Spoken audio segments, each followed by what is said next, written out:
World War III, official issues nuclear warning as China-US tension over Taiwan skyrockets.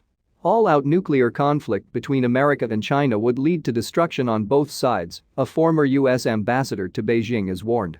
Rui Xiaojian, former US ambassador, warned against the dangers of a US-China nuclear war.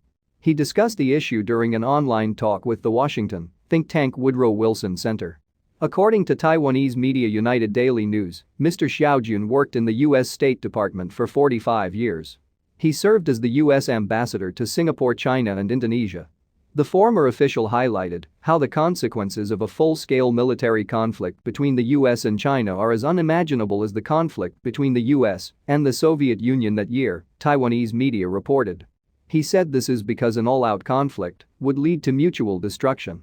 Mr. Xiaojian added how America learned to avoid nuclear confrontation during the Cold War. But he added how the lessons from the Cold War have now been forgotten. He predicted that Washington and Beijing will have military confrontation over disputes involving Taiwan. China has claimed sovereignty over the whole of Taiwan, a democracy of around 24 million people. The two nations have been governed separately for over 7 decades.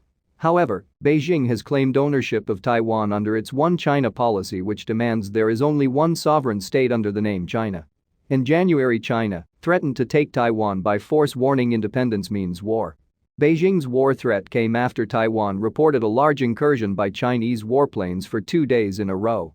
China claimed its military forces were acting in response to provocation and foreign interference. Chinese Defense Ministry spokesman Wu Qian said at a press briefing that Taiwan was an inseparable part of China. He said, "The military activities carried out by the Chinese People's Liberation Army in the Taiwan Strait are necessary actions to address the current security situation in the Taiwan Strait and to safeguard national sovereignty and security." On Thursday, a U.S. warship sailed through the Taiwan Strait in its first voyage since President Joe Biden took office. America has often sent U.S. warships to conduct navigation exercises in the strait, which has angered China. Beijing views any ships traveling through the strait as a breach of its sovereignty. However, the U.S. and many other nations see the route as international waters open to all.